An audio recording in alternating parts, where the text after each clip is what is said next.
ಓಂ ನಮಃ ಶಿವಾಯ್. ಭಾರತ್ ಮಾತಾ ಶಿವಶಕ್ತಿ ಅವತಾರ್ ಸತ್ಯ ಗೀತಾ ಮುರಳಿ. ಓಂ ಪಿತಾಶ್ರೀ ಶಿವ ತಂದೆಯ ನೆನಪಿದೆಯೇ? ಮುರಳಿಯ ದಿನಾಂಕ 28/3/2026. ಬೆಳಗಿನ ತರಗತಿ. Revise course 30/10/1968. ಓಂ ನಮಃ ಶಿವಾಯ. ಪ್ರೀತಿಯ ಮಕ್ಕಳೇ, ಈಗ ನೀವು ಮಕ್ಕಳಿಗೆ ಗೊತ್ತಿದೆ, ಯಾರ ಬಳಿ ಬಹಳಷ್ಟು ಧನ ಸಂಪತ್ತಿದೆಯೋ ಅದೆಲ್ಲವೂ ಮಣ್ಣು ಪಾಲಾಗಲಿದೆ. ಚಕ್ರವಂತೂ ಖಂಡಿತವಾಗಿಯೂ ತಿರುಗಲೇಬೇಕು. ಸತ್ಯಯುಗ ಬರಲೇಬೇಕು. ವಿನಾಶವು ಎದುರಿಗೆ ನಿಂತಿದೆ. ಭಾರತದಲ್ಲಿ ರಕ್ತದ ನದಿ ಹರಿಯಲಿದೆ. ತರವೇ ತುಪ್ಪದ ನದಿ ಹರಿಯುವುದು. ಯವನರು ಮತ್ತು ಹಿಂದೂಗಳ ಯುದ್ಧವಾಗಿದೆ. ಓಂ ನಮಃ ಶಿವಾಯ್. ತಂದೆ ಈ ಶರೀರದ ಮೂಲಕ ತಿಳಿಸುತ್ತಾರೆ, ನಾನು ಈ ಶರೀರದಲ್ಲಿ ಪ್ರವೇಶ ಮಾಡಿದ್ದೇನೆ. ಇವರದ್ದು ಕೂಡ ವಾನಪ್ರಸ್ಥ ಸ್ಥಿತಿಯಾಗಿದೆ. ಇವರ ಮೂಲಕ ನಾನು ನೀವು ಮಕ್ಕಳಿಗೆ ಓದಿಸುತ್ತೇನೆ. ಇದು ಬ್ರಹ್ಮನಿಗೆ ಗೊತ್ತಿಲ್ಲ. ಇದರಲ್ಲಿ ತಂದೆ ಪ್ರವೇಶ ಮಾಡಿ ಓದಿಸುತ್ತಾರೆ. ಇಲ್ಲದಿದ್ದರೆ ಹೇಗೆ ಓದಿಸುತ್ತಾರೆ? ಅವರಿಗೆ ಮುಖವಂತೂ ಬೇಕಲ್ಲವೇ? ಮನುಷ್ಯರು ಗೋಮುಖಕ್ಕೆ ಹೋಗಲು ಎಷ್ಟೊಂದು ಪೆಟ್ಟು ತಿನ್ನುತ್ತಾರೆ. ಎಷ್ಟೊಂದು ದೂರ ದೂರ ಗೋಮುಖಕ್ಕೆ ಹೋಗುತ್ತಾರೆ. ಇಲ್ಲೂ ಕೂಡ ಗೋಮುಖವಿದೆ. 700 ಮೆಟ್ಟಿಲುಗಳಿವೆ. ಅದೆಲ್ಲವೂ ವ್ಯರ್ಥವಾಗಿದೆ. ಕೇವಲ ಕಲ್ಲಿನ ಹಸುವಿನ ಮುಖವಿದೆ. ಜಲಪಾತದ ನೀರು ಹರಿಯುತ್ತದೆ. ಜಲಪಾತದ ನೀರು ಬಿಸಿಯಾಗಿಯೂ ಬರುತ್ತದೆ, ತಂಪಾಗಿಯೂ ಬರುತ್ತದೆ. ಈಗ ನಿಮಗೆ ಅರ್ಥವಾಗುತ್ತದೆ ಗೋಮುಖ ಎಂದು ಯಾವುದಕ್ಕೆ ಹೇಳಲಾಗುತ್ತದೆ ಎಂದು. ಇದು ಜ್ಞಾನ ಆಗಿದೆ. ತಂದೆ ಇವರ ಮೂಲಕ ತಿಳಿಸುತ್ತಾರೆ. ಅವರು ಮತ್ತೆ ಅಮೃತವೆಂದು ತಿಳಿದು ಎಷ್ಟೊಂದು ಪೆಟ್ಟು ತಿನ್ನುತ್ತಾರೆ. ವಾಸ್ತವದಲ್ಲಿ ಇವು ಜ್ಞಾನದ ಮಾತುಗಳಾಗಿವೆ. ಅವರು ಮತ್ತೆ ಕೃಷ್ಣನಿಗೆ ಜ್ಞಾನ ಸಾಗರ ಎಂದು ಹೇಳಿದ್ದಾರೆ. ಕೃಷ್ಣನನ್ನು ನೆನಪು ಮಾಡುವುದು ಬಹಳ ಸುಲಭವಾಗಿದೆ. ಭಕ್ತಿ ಮಾರ್ಗದಲ್ಲಿ ನೀವು ಕೃಷ್ಣನನ್ನು ಬಹಳ ನೆನಪು ಮಾಡುತ್ತೀರಿ. ಕೃಷ್ಣನಿಗಾಗಿ ನೀವು ಪ್ರಾಣವನ್ನೇ ಬಿಡುತ್ತೀರಿ. ಅವರು ಉಪವಾಸ, ಸತ್ಯಾಗ್ರಹ ಇತ್ಯಾದಿಗಳನ್ನು ಮಾಡುತ್ತಾರಲ್ಲವೇ? ನೀವು ಕೂಡ ಸತ್ಯಾಗ್ರಹ ಮಾಡುತ್ತೀರಿ. 7 ದಿನಗಳವರೆಗೆ ಅನ್ನ ನೀರು ಬಿಡುತ್ತೀರಿ. ಕೃಷ್ಣ ಸಿಗುತ್ತಾನೋ ಇಲ್ಲವೋ ಎಂದು ಯಾರಿಗೂ ಗೊತ್ತಿರುವುದಿಲ್ಲ. ಸುಮ್ಮನೆ ಸತ್ಯಾಗ್ರಹ ಮಾಡುತ್ತಾರೆ. ಆ ಜನರಿಗಂತೂ ಏನಾದರೊಂದು ಸಿಕ್ಕೇ ಸಿಗುತ್ತದೆ. ಯಾರಾದರೂ ಬಂದು ಬಿಡಿಸುತ್ತಾರೆ. ನಿಮಗಂತೂ ಯಾರೂ ಬಿಡಿಸುವುದಿಲ್ಲ, ಏನೂ ಸಿಗುವುದಿಲ್ಲ. ಈಗ ತಂದೆ ಹೇಳುತ್ತಾರೆ, ಮಕ್ಕಳೇ, ನಿಮ್ಮನ್ನು ನೀವು ಪ್ರಿನ್ಸೆಸ್ ಎಂದು ತಿಳಿದುಕೊಳ್ಳಿ. ಬಾಬಾರವರಿಗಂತೂ ಬಹಳ ಖುಷಿಯಾಗುತ್ತದೆ, ನಾನು ರಾಜಕುಮಾರನಾಗುತ್ತೇನೆ ಎಂದು. ಈ ಶಿಕ್ಷಣವನ್ನು ಇವರು ಓದುತ್ತಾರೆ. ನೀವು ಓದುತ್ತೀರಿ. ಇವರಿಗೆ ಬಹಳ ಖುಷಿ ಇರುತ್ತದೆ. ನಾನಂತೂ ವೃದ್ಧನಾಗಿದ್ದೇನೆ, ಯುವಕನಾಗುತ್ತೇನೆ. ನನ್ನ ಮನಸ್ಸಿನಲ್ಲಿ ಬಹಳ ಖುಷಿ ಇರುತ್ತದೆ. ನಾವು ಈ ಶಿಕ್ಷಣದಿಂದ ನಾರಾಯಣನಾಗುತ್ತೇವೆ. ಮೊದಲು ಖಂಡಿತವಾಗಿಯೂ ರಾಜಕುಮಾರರಾಗುತ್ತೇವೆ. ನೀವು ಮಕ್ಕಳು ಏಕೆ ಮರೆತು ಬಿಡುತ್ತೀರಿ? ಆತ್ಮದಲ್ಲಿ ಬುದ್ಧಿ ಇದೆಯಲ್ಲವೇ? ಯೋಚನೆ ಮಾಡಿ. ಓಹೋ, ನಮಗೆ ಆತ್ಮರಿಗೆ ತಂದೆ ಓದಿಸುತ್ತಿದ್ದಾರೆ. ತಂದೆ ಸ್ವತಃ ಹೇಳುತ್ತಾರೆ, ನಾನು ಈ ಸಾಧಾರಣ ಶರೀರದಲ್ಲಿ ಪ್ರವೇಶ ಮಾಡುತ್ತೇನೆ. ಇದು ಭಾಗ್ಯಶಾಲಿ ರಥವಾಗಿದೆ. ಮನುಷ್ಯನ ರಥವೇ ಬೇಕಲ್ಲವೇ? ತಂದೆ ಹೇಳುತ್ತಾರೆ, ನಾನು ಇವರಲ್ಲಿ ಪ್ರವೇಶ ಮಾಡಿ ನಿಮಗೆ ತಿಳಿಸುತ್ತೇನೆ.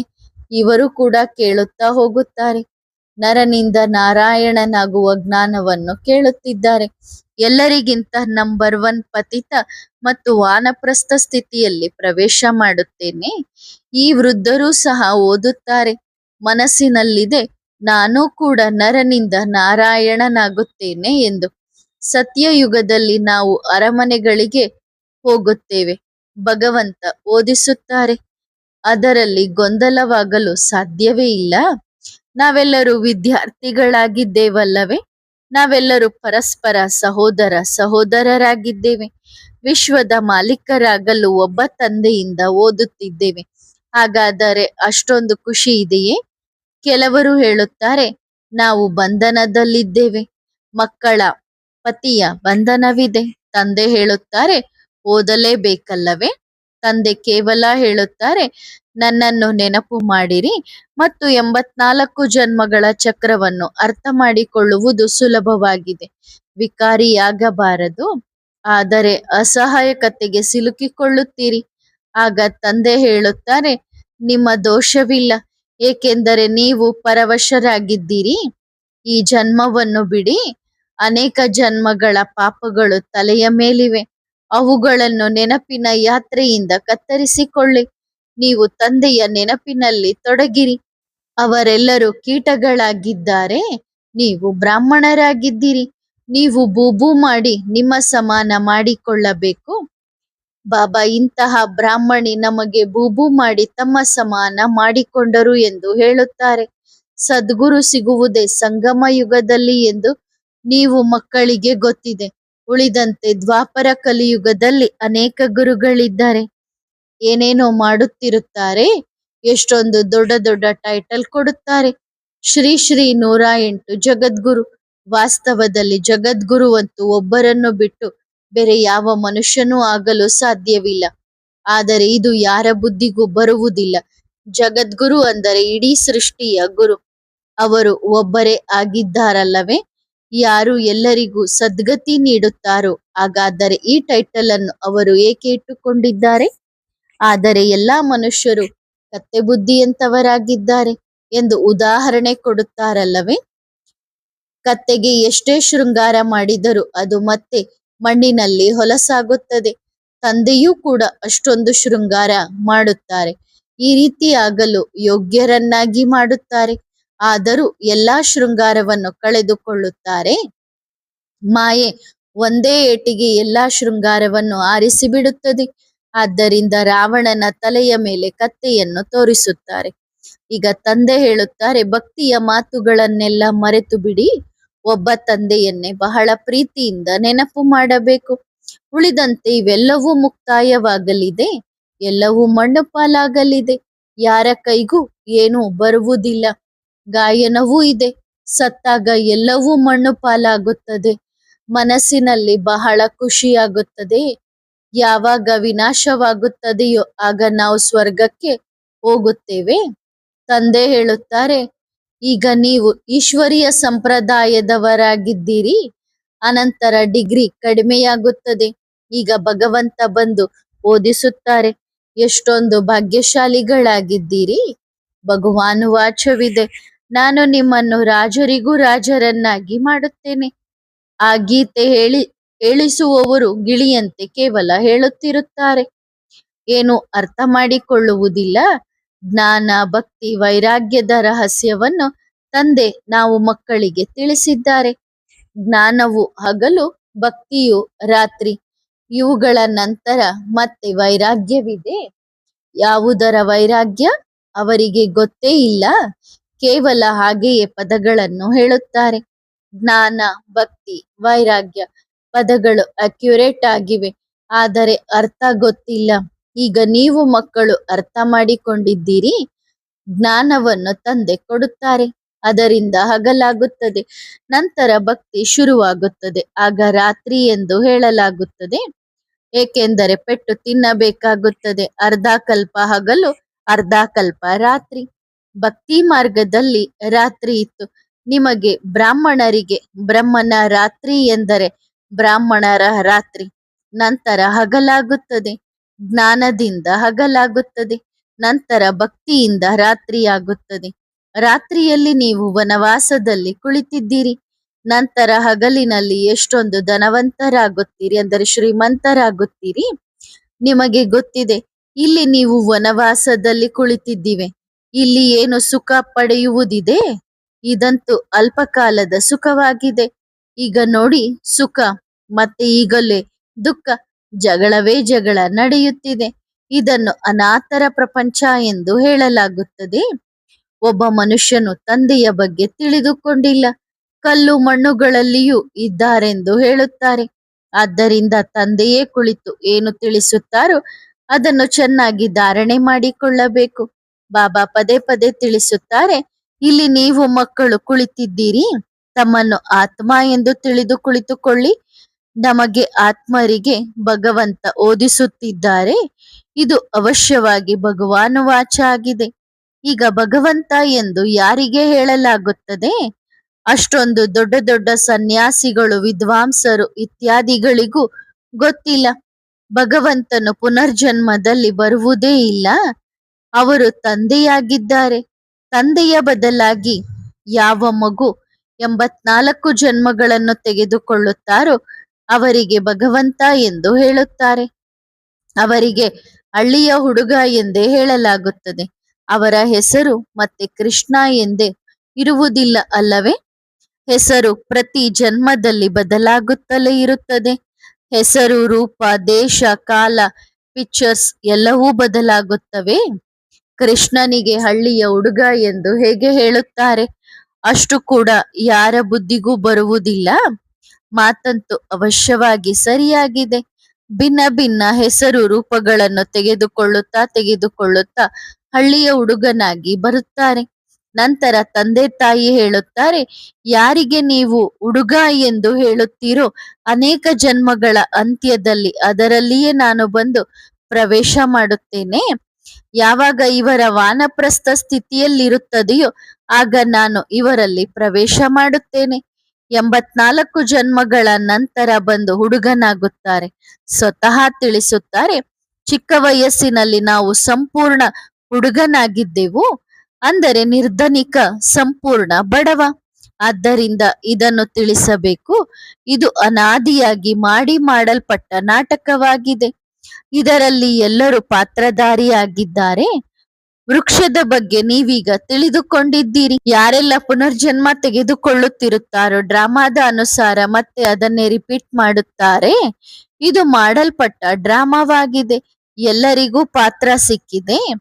ಅಳುವ ಇತ್ಯಾದಿ ಅವಶ್ಯಕತೆಯೇ ಇಲ್ಲ. ಅನಾದಿಯಾಗಿ ಪ್ರತಿಯೊಬ್ಬರಿಗೂ ತಮ್ಮ ಪಾತ್ರ ಸಿಕ್ಕಿದೆ. ಇದು ಅನಾದಿ ಅವಿನಾಶಿ ಡ್ರಾಮಾ ಆಗಿದೆಯಲ್ಲವೇ? ಇದರ ಅಂತ್ಯ ಅಥವಾ ಆದಿ ಇಲ್ಲ. ಉಳಿದಂತೆ ಹೌದು, ಹಳೆಯದು ಹೊಸದಾಗುತ್ತದೆ, ಹೊಸದು ಹಳೆಯದಾಗುತ್ತದೆ. ಇದನ್ನು ಕೂಡ ನೀವು ಮಕ್ಕಳಿಗೆ ತಿಳಿಸಲಾಗುತ್ತದೆ. ಹಳೆಯದನ್ನು ಹೊಸದಾಗಿ, ಕಲಿಯುಗವನ್ನು ಸತ್ಯಯುಗವನ್ನಾಗಿ ಯಾರು ಮಾಡುತ್ತಾರೆ? ತಂದೆಗೆ ಮಾತ್ರ ಈ ಪಾತ್ರ ಸಿಕ್ಕಿದೆ. ಡ್ರಾಮಾದ ಪ್ಲಾನ್ ಅನುಸಾರ ತಂದೆಯೇ ಬಂದು ನರಕವನ್ನು ಸ್ವರ್ಗವನ್ನಾಗಿ ಮಾಡುತ್ತಾರೆ. ತಂದೆ ಹೇಳುತ್ತಾರೆ, ನಾನೇನು ಬೇಕಾದರೂ ಮಾಡಬಲ್ಲೆ ಎಂದಲ್ಲ. ನಿಮಗೆ ಹೇಳುತ್ತಾರಲ್ಲವೇ, ನಿಮ್ಮ ದಾದಾ ಈಶ್ವರನಾಗಿದ್ದರೆ ಇದನ್ನು ಮಾಡಿ ತೋರಿಸಲಿ ಎಂದು. ಅರೆ, ಇವರು ಈಶ್ವರನಾಗಲು ಹೇಗೆ ಸಾಧ್ಯ? ಇವರು ಎಲ್ಲಿ ಹೇಳುತ್ತಾರೆ ನಾನು ಈಶ್ವರನಾಗಿದ್ದೇನೆ ಎಂದು? ಈಶ್ವರನಂತೂ ನಿರಾಕಾರ, ಗುಪ್ತವಾಗಿದ್ದಾನೆ. ಇವರೇನು ತಮ್ಮನ್ನು ಈಶ್ವರ ಎಂದು ಕರೆಸಿಕೊಳ್ಳುತ್ತಾರೆಯೇ? ಇವರಂತೂ ಹೇಳುತ್ತಾರೆ, ನಾನು ಹಳ್ಳಿಯ ಹುಡುಗನಾಗಿದ್ದೆ. ಬ್ರಹ್ಮನ ರಾತ್ರಿ ಇದೆಯಲ್ಲವೇ? ಬ್ರಹ್ಮನ ಹಗಲಾದಾಗ ನಾವು ದೇವತೆಗಳಾಗುತ್ತೇವೆ. ನೀವೆಲ್ಲರೂ ಇಲ್ಲಿ ಮನುಷ್ಯರಿಂದ ದೇವತೆಯಾಗಲು ಬಂದಿದ್ದೀರಿ. ಮನುಷ್ಯರಿಂದ ದೇವತೆಯಾಗಲು ಸಮಯ ಹಿಡಿಯುವುದಿಲ್ಲ. ನಾನಕರು ಕೂಡ ಇವರ ಮಹಿಮೆ ಮಾಡುತ್ತಾರಲ್ಲವೇ? ಸ್ವತಃ ಕಲಿಯುಗದಲ್ಲಿ ಬಂದಿದ್ದಾರೆ. ಆ ಸಮಯದಲ್ಲಿ ಎಲ್ಲರೂ ತಮೋಪ್ರಧಾನರಾಗಿದ್ದಾರೆ. ನೀವು ಎಷ್ಟೊಂದು ಬಾರಿ ತಂದೆಯ ಮೇಲೆ ಬಲಿಯಾಗುತ್ತೀರಿ. ಭಕ್ತಿ ಮಾರ್ಗದಲ್ಲಿ ಹೇಳುತ್ತೀರಿ, ಬಾಬಾ ನೀವು ಬಂದರೆ ನಾವು ನಿಮ್ಮ ಮೇಲೆಯೇ ಬಲಿಯಾಗುತ್ತೇವೆ. ಇದು ಮಾಡಲ್ಪಟ್ಟಿದೆ, ಆದರೆ ಅರ್ಥ ಗೊತ್ತಿಲ್ಲ. ಸದಾ ಸರಿಯಾಗಿಯೇ ಆಗಿದೆಯಲ್ಲವೇ? ಅವರನ್ನು ಅವಿನಾಶಿ ಎಂದು ಹೇಳಲಾಗುತ್ತದೆ. ಆ ಜನರಂತೂ ಅರ್ಥವಿಲ್ಲದೆಯೇ ಹೇಳುತ್ತಿರುತ್ತಾರೆ. ಕಪ್ಪೆಯಂತೆ ವಟವಟ ಎನ್ನುತ್ತಿರುತ್ತಾರೆ. ಭಗವಂತನಿಗೆ ಮೊದಲೇ ಬೈಗುಳ ಕೊಡುವವರ ಮುಂದೆ ಕಾಲು ಬೀಳುತ್ತಿರುತ್ತಾರೆ. ಏನು ತಿಳುವಳಿಕೆ ಇಲ್ಲ. ಆದ್ದರಿಂದ ತಂದೆ ಮತ್ತೆ ಮಕ್ಕಳಿಗೆ ತಿಳಿಸುತ್ತಾರೆ, ಒಂದಂತೂ ತಂದೆಯನ್ನು ಚೆನ್ನಾಗಿ ನೆನಪು ಮಾಡಿರಿ, ಆಗ ನಿಮ್ಮ ಪಾಪಗಳು ಕತ್ತರಿಸಿ ಹೋಗುತ್ತವೆ. ನೀವು ತಮೋಪ್ರಧಾನದಿಂದ ಸತೋಪ್ರಧಾನರಾಗುತ್ತೀರಿ. ನಿಮಗೆ ಮಕ್ಕಳಿಗಂತೂ ಅವಶ್ಯವಾಗಿ ಹೊಸ ಸೃಷ್ಟಿ ಬೇಕಲ್ಲವೇ? ಗಾಯನವೂ ಇದೆ. ದೇವತೆಗಳು ಹಳೆ ಸೃಷ್ಟಿಯ ಮೇಲೆ ಕಾಲಿಡುವುದಿಲ್ಲ. ಅವರಿಗೆ ಹೊಸ ಪ್ರಪಂಚ ಬೇಕು. ಹಾಗಾದರೆ ಅವಶ್ಯವಾಗಿ ಹಳೆಯದರ ವಿನಾಶವಾಗಬೇಕಲ್ಲವೇ? ಈಗ ಇನ್ನೂ ಸ್ವಲ್ಪ ಸಮಯವಿದೆ. ಹೇಗೆ ವಿನಾಶವಾಗುತ್ತದೆ ಅದು ಕೂಡ ಅರ್ಥ ಮಾಡಿಕೊಳ್ಳುವ ಮಾತಾಗಿದೆ. ಪ್ರತಿ 5,000 ವರ್ಷಗಳ ನಂತರ ಈ ಚಕ್ರ ತಿರುಗುತ್ತಲೇ ಇರುತ್ತದೆ. ಲಕ್ಷಾಂತರ ವರ್ಷಗಳ ಹೋಲಿಕೆಯಲ್ಲಿ 5,000 ವರ್ಷಗಳೆಂದರೆ ಏನು? ಒಬ್ಬರೂ ಸತ್ಯವನ್ನು ಹೇಳುವುದಿಲ್ಲ. ಆದ್ದರಿಂದ ತಂದೆ ಹೇಳುತ್ತಾರೆ, ಮೂಲ ಮಾತೇನೆಂದರೆ ತಂದೆಯನ್ನು ನೆನಪು ಮಾಡಿರಿ. ಆಗ ನಿಮ್ಮ ಪಾಪಗಳು ಕತ್ತರಿಸಿ ಹೋಗುತ್ತವೆ, ಉಳಿದಂತೆ ಪುಣ್ಯ ಜಮವಾಗುತ್ತಲೇ ಇರುತ್ತದೆ. ಇದರಿಂದ ನೀವು ಪುಣ್ಯಾತ್ಮರಾಗುತ್ತೀರಿ. ಸಮಾಚಾರವೂ ಬಂದಿತು. ಭಾವಾನಗರದ ಹತ್ತಿರ ಒಂದು ಹಳ್ಳಿ ಇದೆ. ಅಲ್ಲಿ ಒಂದು ದೊಡ್ಡ ಚಂಡಿಕಾ ಯಜ್ಞವನ್ನು ವಿಶ್ವದಲ್ಲಿ ಶಾಂತಿಗಾಗಿ ರಚಿಸುತ್ತಿದ್ದಾರೆ. ಅದರಲ್ಲಿ 151 ಹವನ ಕುಂಡ ಇತ್ಯಾದಿಗಳನ್ನು ಮಾಡಿದ್ದಾರೆ. ಆದ್ದರಿಂದ ಭಾವಾನಗರ ನಿವಾಸಿ ಆದ್ದರಿಂದ ಭಾವಾನಗರ ನಿವಾಸಿಗಳ ವಿಚಾರವಾಗಿದೆ ಅಲ್ಲಿ ಸ್ಟಾಲ್ ಹಾಕಿ ಸರ್ವಿಸ್ ಮಾಡಬೇಕೆಂದು. ಆದ್ದರಿಂದ ಅದಕ್ಕಾಗಿ ಬಾಪ್ದಾದ ಭಾವಾನಗರ ನಿವಾಸಿಗಳಿಗೆ ಡೈರೆಕ್ಷನ್ ಬರೆದಿದ್ದಾರೆ. ಅಲ್ಲಿ ಇಂತಹ ಬೋರ್ಡ್ಗಳನ್ನು ಹಾಕಿ ನಮ್ಮ ಸ್ಲೋಗನ್ ಈಶ್ವರ ಸರ್ವವ್ಯಾಪಿಯಲ್ಲ, ಆತ್ಮರು ಸರ್ವವ್ಯಾಪಿಯಾಗಿದ್ದಾರೆ, ಮಾಯೆ ಸರ್ವವ್ಯಾಪಿಯಾಗಿದೆ. ಗೀತೆಯನ್ನು ಪರಮಪಿತ ಪರಮಾತ್ಮನು ಹಾಡಿದ್ದಾರೆ. ಕಲ್ಪದ ಪುರುಷೋತ್ತಮ ಸಂಗಮ ಯುಗದಲ್ಲಿ ಅದು ಈಗ ನಡೆಯುತ್ತಿದೆ. ಪತಿತ ಪಾವನ ಒಬ್ಬ ಪರಮಪಿತ ಪರಮಾತ್ಮ ಶಿವನಾಗಿದ್ದಾರೆ. ಗಂಗಾ ಯಮುನಾ ಪತಿತ ಪಾವನಿಯಲ್ಲ. ಆತ್ಮಿಕ ಜ್ಞಾನ ಕೇವಲ ಒಬ್ಬ ಪರಮಪಿತ ಪರಮಾತ್ಮ ಶಿವನು ಕೊಡುತ್ತಾರೆ ಮತ್ತು ಅವರು ಸದ್ಗತಿ ದಾತನಾಗಿದ್ದಾರೆ. ಮನುಷ್ಯರ ಗತಿ ಅಥವಾ ಸದ್ಗತಿ ಕೊಡಲು ಸಾಧ್ಯವಿಲ್ಲ. ಇಂತಹ ಪಾಯಿಂಟ್ಸ್ ಯಾವುದನ್ನು ಪದೇ ಪದೇ ತಿಳಿಸಲಾಗಿದೆಯೋ ಅವುಗಳ ದೊಡ್ಡ ಬೋರ್ಡ್ ಹಾಕಿರಿ.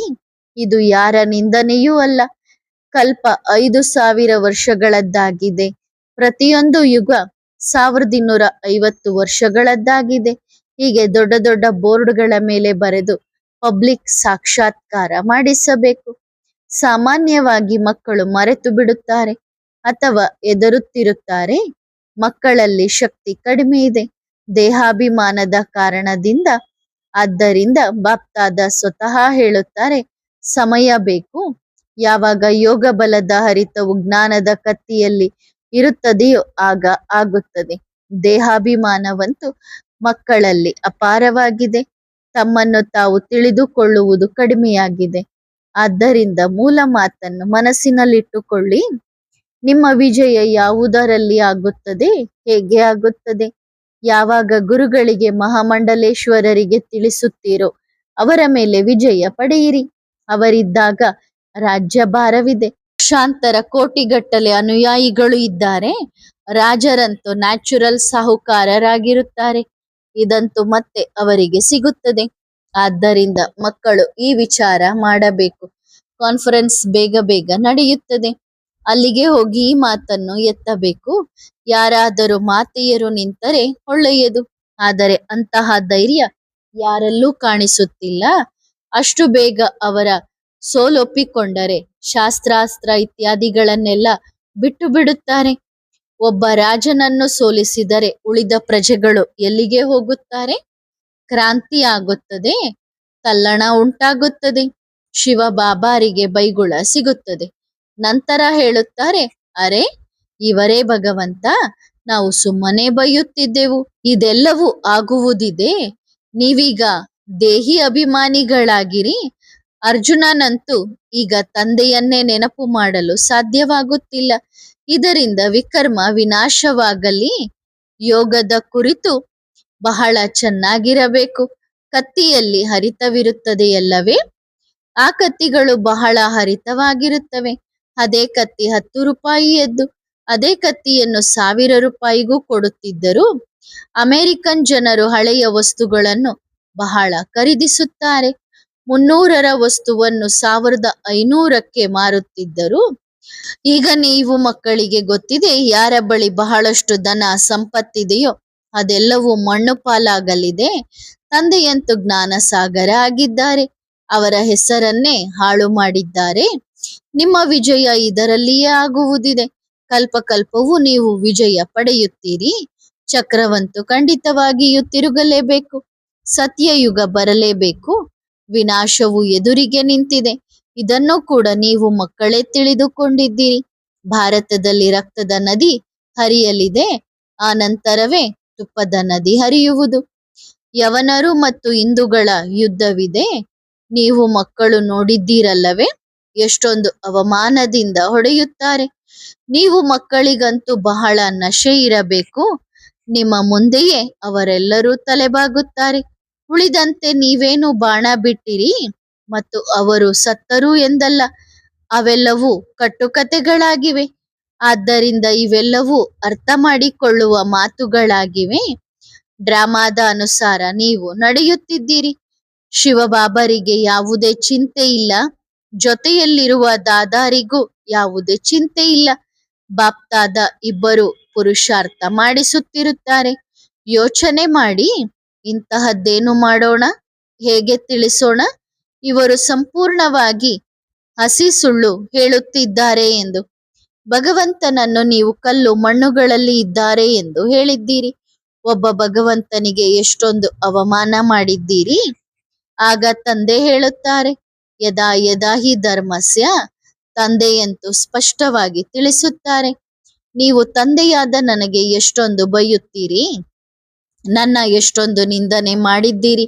ನಾನು ನಿಮಗೆ ಉಪಕಾರ ಮಾಡುತ್ತೇನೆ, ನೀವು ನಮಗೆ ಎಷ್ಟೊಂದು ಅಪಕಾರ ಮಾಡಿದ್ದೀರಿ. ಒಳ್ಳೆಯದು. ಓಂ. ಆತ್ಮಿಕ ಬಾಪ್ತಾದ ಮಾತ್ಪಿತಾರವರ ಮಕ್ಕಳಿಗೆ ನಮಸ್ತೆ. ಆತ್ಮಿಕ ಮಕ್ಕಳು ಆತ್ಮಿಕ ತಂದೆಗೆ ಮಾಡುವ ನಮಸ್ತೆ ನಮಸ್ತೆ ನಮಸ್ತೆ. ಶುಕ್ರಿಯಾ ಬಾಬಾ, ಧನ್ಯವಾದ್. ವರದಾನ: ಅಂತರ್ಮುಖಿ ಭವ. ನೀವು ಮಕ್ಕಳು ಸ್ವಯಂ ಅನ್ನು ಸದಾ ಸುಖದ ಸಾಗರದಲ್ಲಿ ಮುಳುಗಿರುವಂತೆ ಅನುಭವ ಮಾಡುತ್ತೀರಾ? ತಂದೆ ಸುಖದ ಸಾಗರನಾಗಿದ್ದಾರೆ. ಆದ್ದರಿಂದ ಮಕ್ಕಳು ಕೂಡ ಸುಖದ ಸಾಗರದಲ್ಲಿ ಲೀನವಾಗಿರುತ್ತಾರೆ. ಸುಖದಾತನ ಮಕ್ಕಳು ಸ್ವಯಂ ಕೂಡ ಸುಖದಾತರು. ಸರ್ವಾತ್ಮರಿಗೂ ಸುಖದ ಖಜಾನೆಯನ್ನು ಹಂಚುವವರು. ಹಾಗಾದರೆ ಇಂತಹವರಾಗಿದ್ದೀರಾ? ಅಂತರ್ಮುಖಿಯಾಗಿ, ಏಕೆಂದರೆ ಅಂತರ್ಮುಖಿ ಸದಾ ಸುಖಿ. ಸದಾ ಸ್ವಚಿಂತನೆ ಮಾಡಿ ಸರ್ವ ಸಂಪನ್ನ ಮೂರ್ತಿಗಳಾಗಿರಿ. ಆಗ ಬಾಪ್ ಸಮಾನ್ ತೃಪ್ತ ಆತ್ಮರಾಗುತ್ತೀರಿ. ಒಳ್ಳೆಯದು. ಓಂ ನಮಃ ಶಿವಾಯ.